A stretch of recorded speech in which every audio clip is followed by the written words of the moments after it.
तो चलो हम स्टार्ट करते हैं। आज हमने पढ़ना है वाटर साइकिल के बारे में, ठीक है। वाटर साइकिल जिसको आप कहते हो hydrological cycle, hydrological cycle.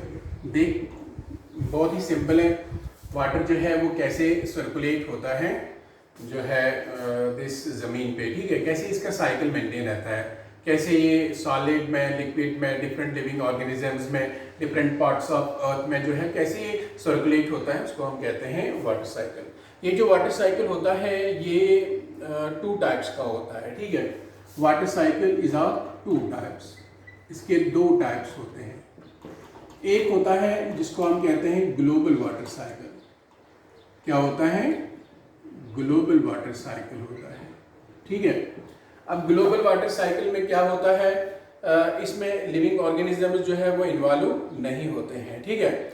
Now global water cycle में क्या होता है, नॉट इन्वॉल्विंग लाइफ है। ग्लोबल वाटर साइकिल जिसमें इन्वॉल्व नहीं होती है क्या? Life, understand. लिविंग ऑर्गेनिजम्स जिसमें इन्वॉल्व नहीं होते हैं। इसमें क्या होता है, इसमें वाटर जो होता है वो इवापोरेट होता है into the atmosphere from seas, lakes, rivers, ठीक है। ना यहाँ पर क्या होता है, वाटर इवापोरेट होता है। इवापोरेशन आप जानते हो कहाँ से इवापोरेट होता है? लेक से, रिवर्स से, ओशन से, सीज से, है जो है यहाँ से इवापोरेट होता रहता है, ठीक है। तो एस्टिमेट किया जाता है कि लगभग 4.46 इंटू 10⁻20 4.46 इंटू 10⁻20 ग्राम्स जो होते हैं 20 grams of water gets evaporated and precipitated annually. हाँ, ये gets evaporated and precipitated annually. उसका मतलब क्या है कि हर साल में इतना वाटर जो होता है वो इवापोरेट होता है, ऊपर जाकर जो है वो प्रेसिपिटेट होकर जो है in the form of rain या स्नो जो है नीचे गिरता है। तो हर साल में लगभग इतना पानी, अंडरस्टैंड। और ये भी एस्टिमेटेड है कि more than 75% of total evaporation occurs from the oceans, ठीक है। लगभग 75%, मोर देन 75% इवापोरेशन जो है वो होती है कहाँ से? ओशंस से, because oceans are the major part of this earth surface है, उसका जो है मेजर पार्ट है, ठीक है। तो ये भी एस्टिमेट किया जाता है कि 95% of earth's water is bound in lithosphere and sedimentary rocks है। तो और बाकी जो है 5% वो एक्चुअली फ्री है और सर्कुलेट होता रहता है जो है दुनिया में, हाँ। इसमें 99% जो है वो ओशन के अंदर ही प्रेजेंट है। तो ये जो एटमॉस्फेयर होता है ये होल्ड कर सकता है, और एटमॉस्फेयर कैन होल्ड, ये कितना मॉइस्चर होल्ड कर सकता है? ये होल्ड कर सकता है 0.13 into 10⁻20 grams. 0.14 into 13 into 10⁻20 grams जो होता है ये मॉइस्चर को रिसीव करता है water vapours at any time, ठीक है, at any time throughout the year, understand. Grams of water vapor at any time, so the atmosphere must be replenished with water vapors 34 times in a year, ठीक है। तो लगभग 34 times in a year replenish होने चाहिए water vapours, किसमें? Atmosphere में, understand. तो जो है अप्रोक्सीमेटली जो है हर 11 डेज में इसमें इतने वाटर वेपर्स ऐड होने चाहिए, हाँ, ठीक है। 11 डेज में लगभग साल में 34 टाइम्स, ठीक है। तो वही बन जाएगा हर 11 दिन के बाद। अब क्या होता है यहाँ पर ग्लोबल वाटर साइकिल में? बहुत ही सिंपल है। ग्लोबल वाटर साइकिल में क्या होता है, जब वाटर जो है इवापोरेट होता है, इवापोरेशन के बाद जब वाटर इवापोरेट होता है, इवापोरेशन के बाद ये किसमें चेंज हो जाता है? वाटर वेपर्स में। जो ही ये वाटर वेपर्स में चेंज होता है तो ये वाटर वेपर जो होते हैं ये जो है ऊपर चले जाते हैं, ब्लोन ओवर द जो है अर्थ है ये ब्लो हो जाते हैं, ऊपर चले जाते हैं, ठीक है। वहां पर जब ये ऊपर चले जाते हैं तो वहां ये जो है कंडेंसेशन हो जाती है इनकी, हाँ, यहाँ पर इनकी कंडेंसेशन हो जाती है, ये कूल डाउन हो जाते हैं, कंडेंसेशन होने के बाद ये प्रेसिपिटेट हो जाते हैं, हाँ, प्रेसिपिटेशन हो जाती है in the form of rain और in the form of snow, ये जो है नीचे जमीन पे गिर जाते हैं, हाँ। तो पानी बरसता है ऊपर से, ठीक है। तो कुछ पानी जो होता है वो ओशंस में चला जाता है, बिकॉज ओशन जो है बहुत सारे हैं, तो इस तरह पानी कुछ ओशंस में चला जाता है, और कुछ पानी जो होता है वो पर्कुलेट हो जाता है, जमीन के अंदर चला जाता है, ठीक है। नाउ इस तरह ये कुछ पानी जो होता है वो ग्राउंड में चला जाता है, और जो है थोड़ा सा पानी रेन वाटर जो है रन अप हो जाता है, हाँ, वो ग्राउंड में पर्कुलेट, ग्राउंड वाटर के साथ मिल जाता है, पर्कुलेट होकर, ठीक है। और यहाँ पर क्या हो जाता है, कुछ पानी जो होता है वो रन अप हो जाता है, हाँ, रन अप होकर वो पॉन्ड्स के जरिए, रिवर्स के जरिए वो फाइनली ओशंस में ही चला जाता है, ठीक है। तो फाइनली ओशन से मिल जाता है। तो इस तरह वाटर जो होता है वो इन वाटर बॉडीज में भी, ओशंस में भी, रिवर्स में भी, लेक्स में भी पर्कुलेट हो जाता है, और जमीन के अंदर जो है वो ग्राउंड वाटर के साथ मिल जाता है, ठीक है। नाउ फिर जो है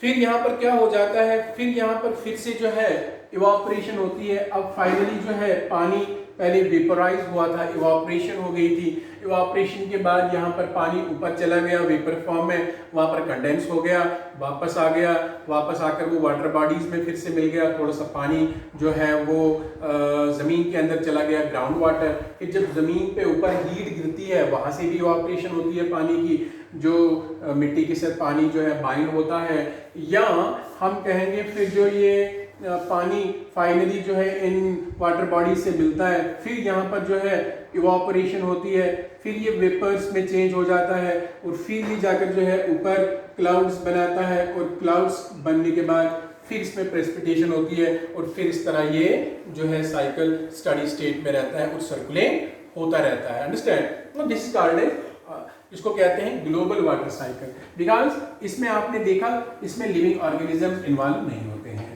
वाटर बॉडीज और एटमॉस्फेयर के बीच में जो वाटर का साइकिल चलता रहता है उसको कहते हैं ग्लोबल वाटर साइकिल। दूसरा वाटर साइकिल होता है जिसको हम कहते हैं बायोलॉजिकल वाटर साइकिल। अब इसमें क्या होता है, बायोलॉजिकल वाटर साइकिल जो होता है, वाटर साइकिल इसमें इन्वॉल्व होते हैं, इट इन्वॉल्व्स लिविंग ऑर्गेनिजम्स, इसमें लिविंग ऑर्गेनिजम्स इन्वॉल्व होते हैं, ठीक है। बायोलॉजिकल वाटर साइकिल जो होता है अंडरग्राउंड वाटर इसका स्टार्टिंग पॉइंट होता है, ठीक है। क्या होता है, अंडरग्राउंड वाटर जो होता है ना, अंडरग्राउंड वाटर वो इसका स्टार्टिंग पॉइंट होता है। क्या होता है, स्टार्टिंग पॉइंट होता है। अब देखो जो एक्वेटिक प्लांट्स होते हैं, एक्वेटिक ऑर्गेनिजम्स होते हैं जो पानी के अंदर होते हैं, वो वाटर लेते हैं अपने सराउंडिंग से। प्लांट्स भी वाटर लेते हैं वाटर बॉडीज से, और सॉइल से भी लेते हैं। एनिमल्स भी वाटर लेते हैं प्लांट्स से। अब देखो क्या है, एक्वेटिक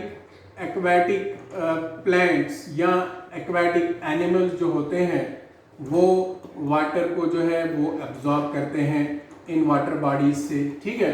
इस तरह जो एनिमल्स होते हैं, एनिमल्स वो भी वाटर जो है वो ऑब्टेन करते हैं, टेक करते हैं वाटर को।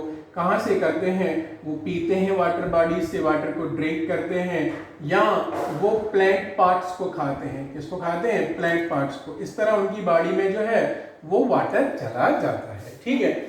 और इस तरह प्लांट्स आप जानते हैं, प्लांट्स जो होते हैं वो वाटर को रूट्स के जरिए अब्जॉर्ब करते हैं, और ये वाटर को अपनी बॉडी पार्ट्स में जो है ऊपर लाते हैं, ठीक है। अब क्या हो जाता है, ये दोनों जो प्लांट्स होते हैं और जो एनिमल्स होते हैं इनमें पानी चला जाता है। अब प्लांट्स जो है वो क्या करते हैं, उनको हो जाती है ट्रांसपायरेशन। ट्रांसपायरेशन आप जानते हो, transpiration means loss of water in the form of vapours. जब ट्रांसपायरेशन हो जाती है तो वेपर फॉर्म में 99% जो है वो पानी जो है जो प्लांट नीचे से लेता है उसका 1% वो इस्तेमाल करता है, 99% वो ट्रांसफायर करता है, तो वो वेपर फॉर्म में चला जाता है एटमॉस्फेयर में। ठीक है, इस तरह वो एटमॉस्फेयर में चला जाता है वेपर फॉर्म में। अब इसके अलावा क्या हो जाता है, जो एनिमल्स होते हैं, एनिमल्स क्या काम करते हैं, वो भी वाटर को जो है वो लॉस करते हैं प्रेस्पायरेशन से या स्वेटिंग से, है ना, स्वेटिंग होती है उससे वाटर लॉस हो जाता है, या जो है माउथ से निकलती है ब्रीदिंग के जरिए वाटर वेपर जो है वो निकल आते हैं, या वो एक्सक्रीशन करते हैं, यूरिनेशन, मिक्चुरेशन, इससे वो जो है वाटर जो है वो सॉइल के ऊपर डाल देते हैं। अंडरस्टैंड नाउ, तो इस तरह ये पानी जो है वो इनकी बॉडी से निकल जाता है। ठीक है, नाउ इस तरह वाटर वेपर्स बन जाते हैं। वाटर वेपर्स जो बनते हैं वो ऊपर चले जाते हैं और वो वहाँ पर उनको प्रेसिपिटेशन होती है, वो फिर से जो है गिर जाते हैं in the form of rain या in the form of snow, तो वो ग्लोबल वाटर साइकिल का हिस्सा बन जाते हैं। अंडरस्टैंड, तो इस तरह जो है पानी जो है सर्कुलेट होता रहता है लिविंग ऑर्गेनिजम्स के बीच में और एटमॉस्फेयर में। तो इस तरह जो है इसको कहते हैं हम बायोलॉजिकल वाटर साइकिल। अंडरस्टैंड, तो इसमें चूंकि लिविंग ऑर्गेनिजम्स इन्वॉल्व होते हैं तो that's why it's called as biological water cycle. ठीक है, नाउ अब आपने पढ़ना है लिथोस्फीयर किसको कहते हैं। ये था हाइड्रोस्फीयर के बारे में।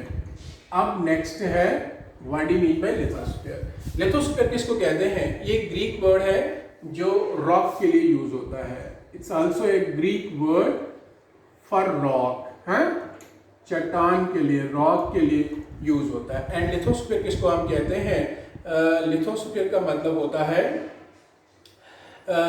Lithosphere is the crest and upper part of mental.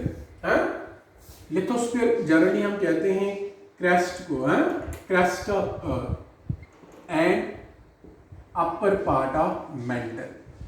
ठीक है, आप जानते हैं जमीन जो है, अर्थ जो है, ये 3 पार्ट्स में डिवाइडेड है, crest, mental and core. Crest और थोड़ा सा ऊपर वाला हिस्सा जो होता है मेंटल का, वो बनाता है lithosphere. Understand now, that means it's a region where rocks and rock like structures are available.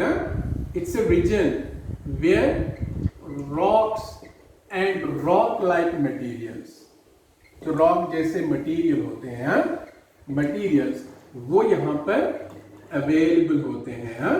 इसको कहते हैं lithosphere. The part of earth that is surrounded by rocks, that contains rock, that's what we called as lithosphere. Now इसके बाद जो है आप जानते हैं अर्थ जो है इट्स डिवाइडेड इनटू 3 पार्ट्स। इसका बाहर वाला जो हिस्सा होता है उसको कहते हैं क्रस्ट। अंडरस्टैंड, जिसपे इसकी सरफेस भी आती है। Then there is middle part that's called mantle, and सबसे अंदर वाला पार्ट जो इसका होता है उसको हम कोर कहते हैं। क्या कहते हैं, जो अपर मोस्ट लेयर होता है अर्थ का, तो वो बनाता है लिथोस्फीयर को। जैसे मैंने कहा अपर वाला जो हिस्सा होता है क्रस्ट का, और थोड़ा सा पार्ट किसका, मेंटल का, that makes the lithosphere. Understand, तो ये जो क्रस्ट होता है हमारी लैंड का, जमीन का, वो क्रेस्ट जो होता है वो अप टू 100 किलोमीटर्स डेप्थ का होता है।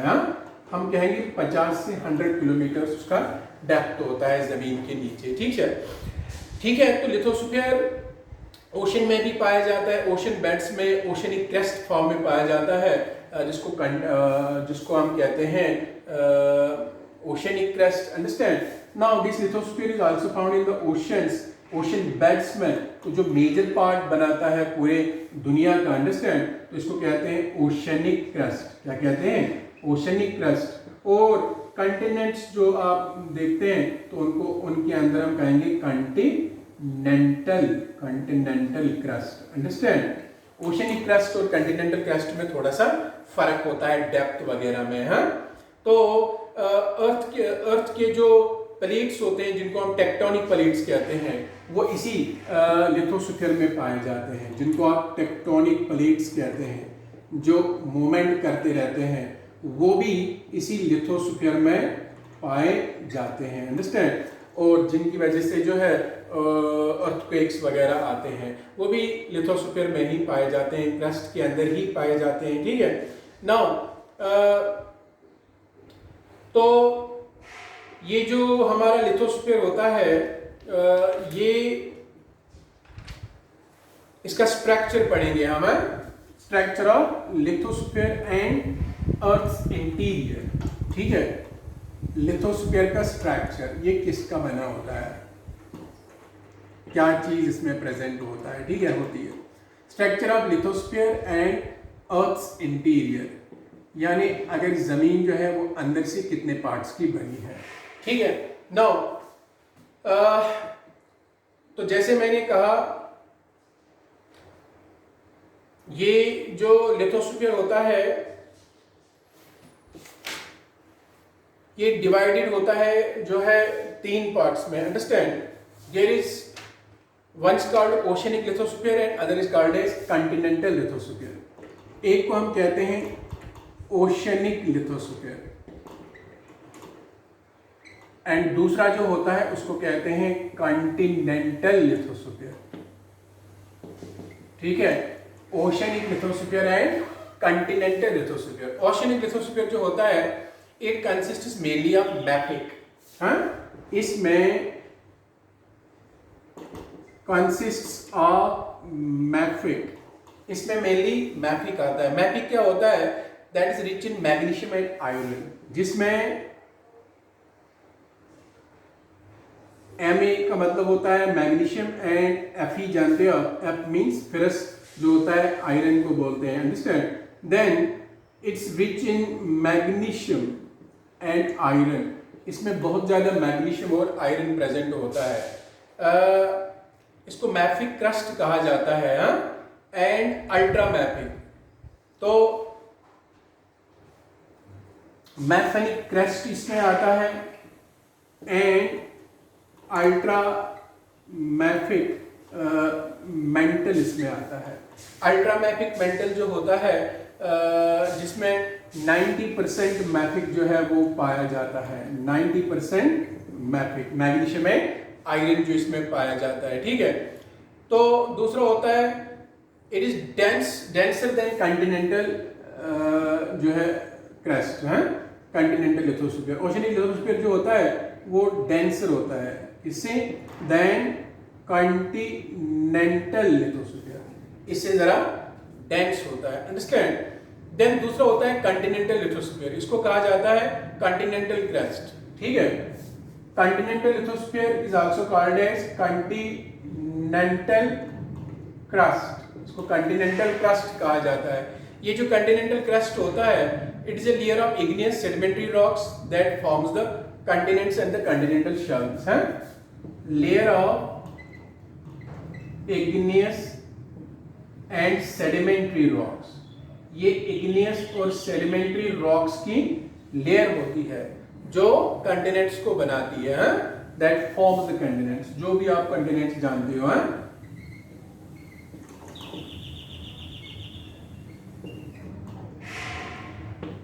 continents को जो है वो बनाता है, अंडरस्टैंड। उसके बाद आप जानते हैं जमीन जो होती है ये 3 पार्ट्स में जो है इंटीरियरली डिवाइडेड होती है, ठीक है। एक होता है crust,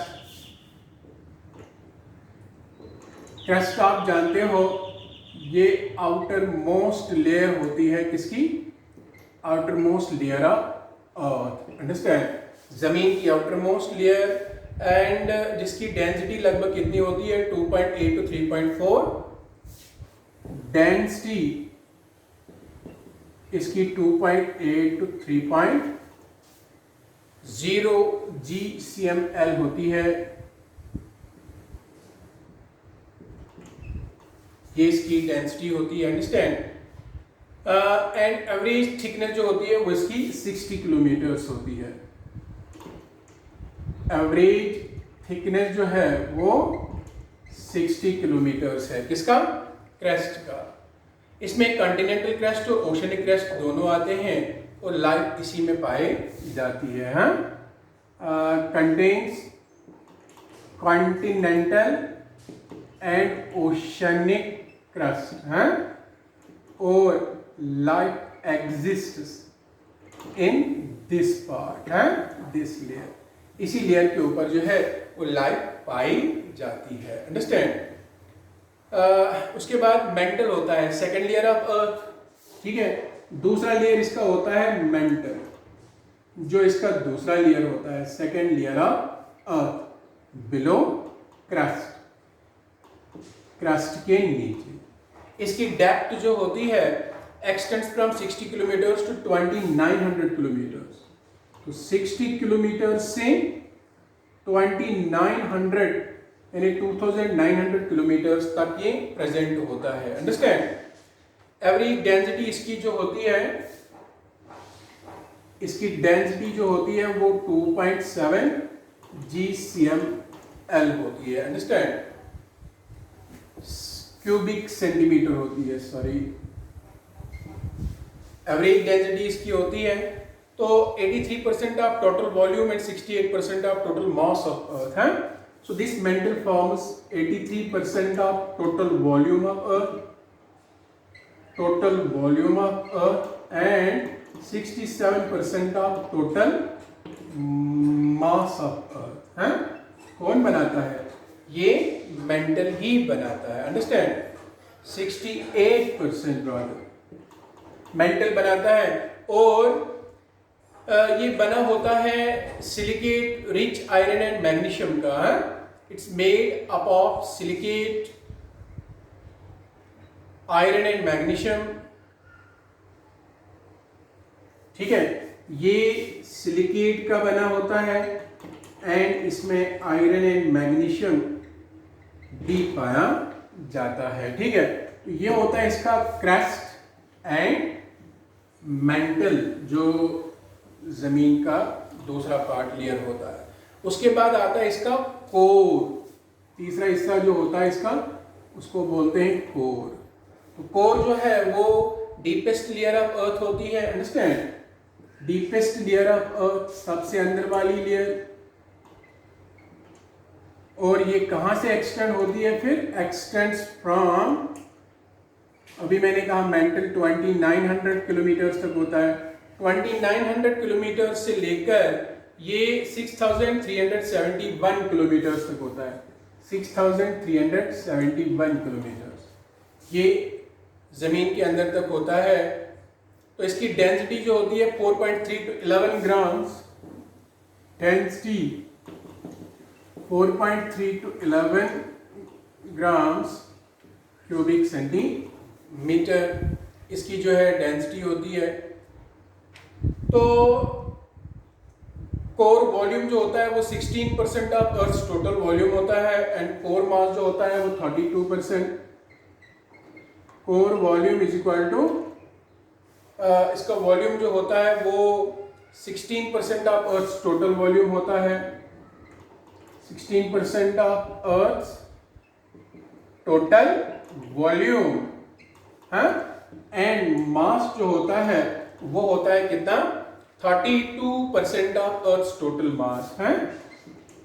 32% of earth total mass जो होता है वो होता है इसी कोर की वजह से। अंडरस्टैंड?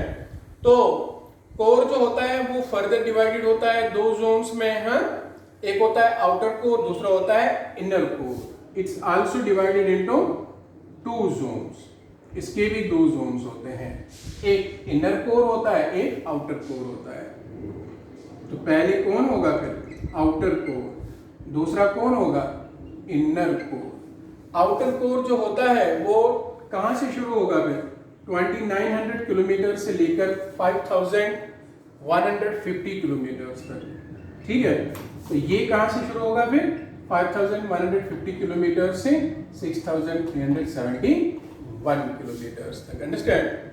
तो ये होता है जिसको हम कहते हैं interior of the earth. So it's made up of 3 layers, crust, mental and core है।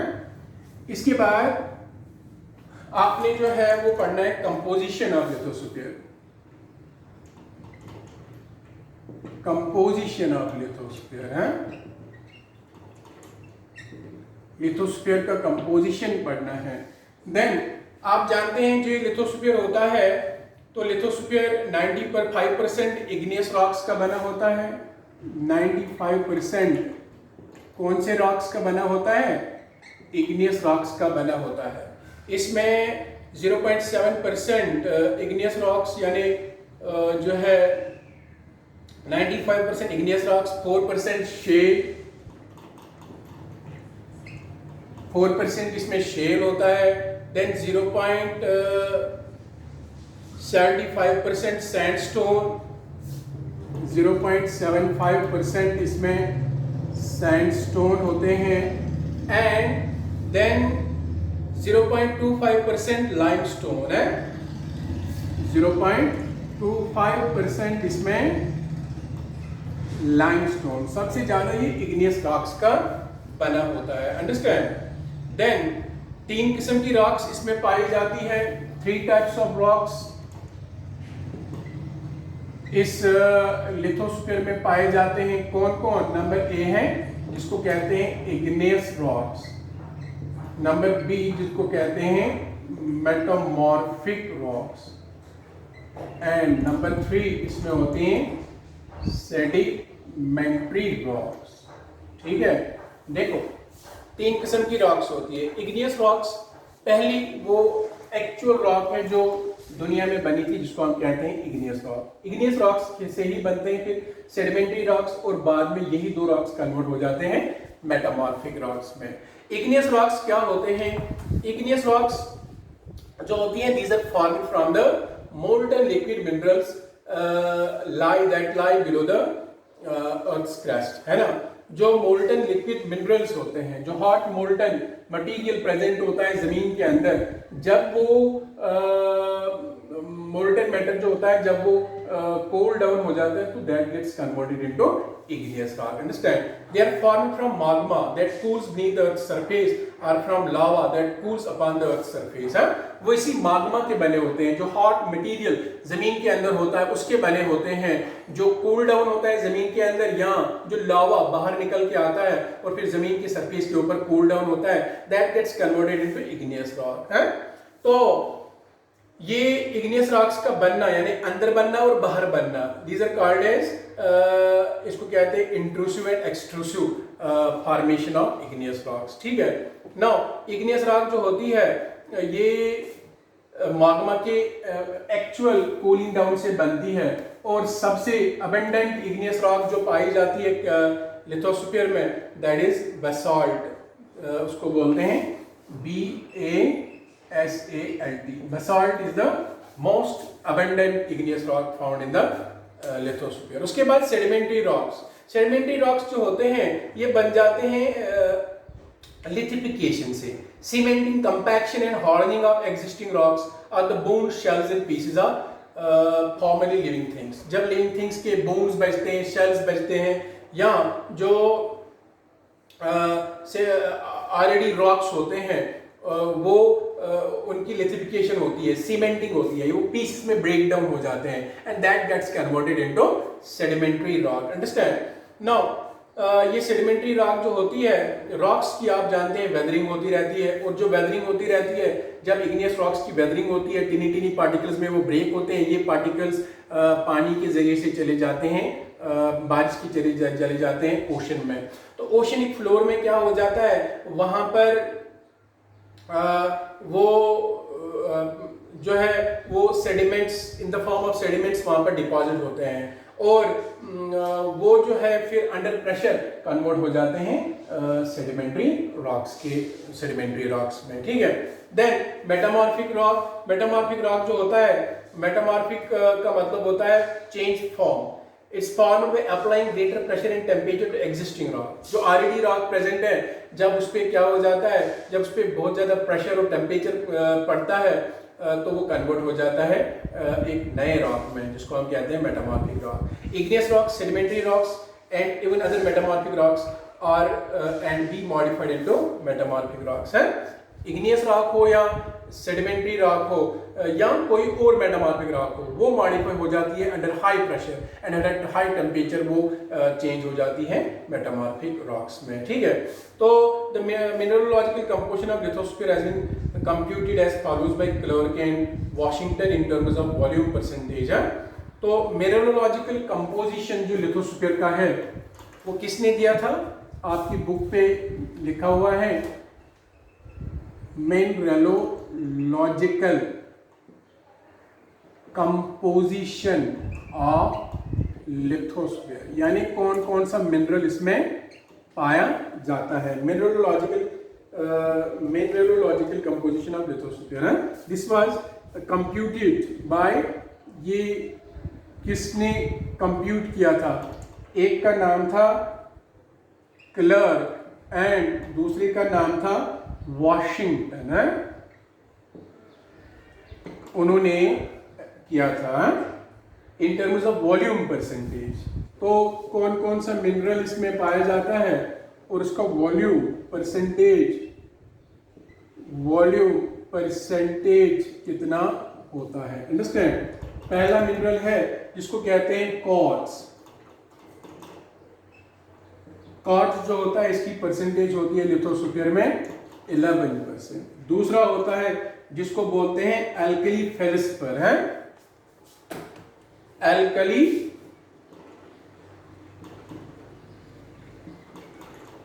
फेल्सपर है। तो एल्कली फेल्सपर जो होता है इसकी परसेंटेज जो होती है वो होती है 16%, अंडरस्टैंड, यानी क्वार्ट्ज से ज्यादा। देन नंबर थर्ड होता है जिसको कहते हैं एंडिसीन, एंडिसीन जिसका दूसरा नाम है प्लेजियोक्लेस फेल्सपर है, इसका परसेंटेज होता है 47%, ठीक है। इसके बाद